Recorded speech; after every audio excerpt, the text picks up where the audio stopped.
This outfit they have brought back this style of natural dyes. And I very much hope next time I enter a Chinese airport, I don't see brands like Givenchy, but I see one that sells this beautiful jacket from Rongjiang.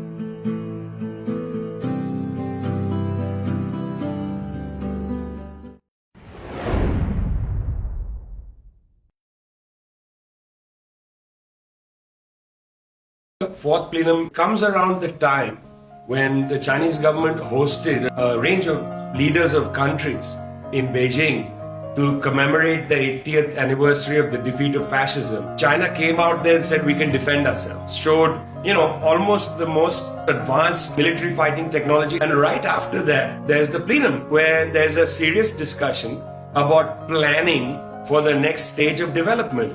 The next 5-year plan has to be put together.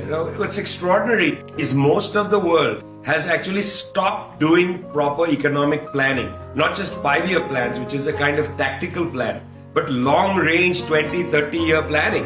The Chinese government and the Chinese people plan for much longer than 5 years. But this plenum was around the question of what is the next phase of Chinese modernization. One of the most interesting features of new quality productive forces and advancing them is what do you do with people who are no longer going to have to get employed in certain jobs. As you develop the use of artificial intelligence, to do all kinds of things, making emergency videos to tell children in rural areas don't go swimming in the river in the springtime because there can be a spring surge in the mountain villages in Rongjiang. That kind of stuff means you don't need to hire young people to go make the video. What happens to employment?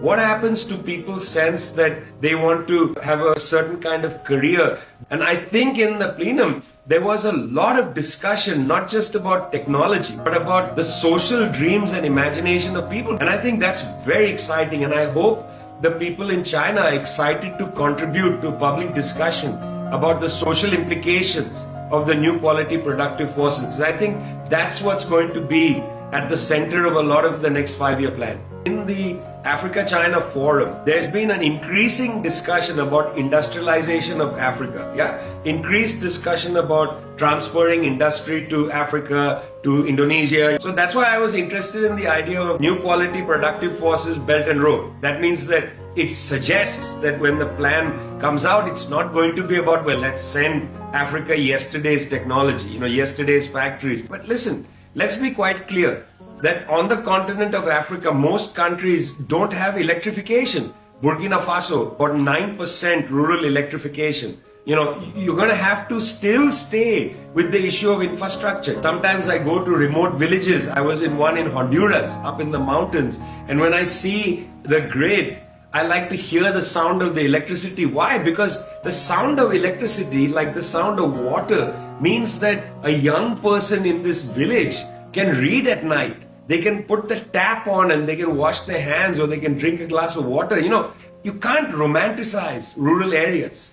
You got to think about what this does for a young child. You got to have the internet in these houses. It's an enormous force of democratization. You got to have sufficient internet speed so you can use, platforms like DeepSeek or Cloud or whatever you use.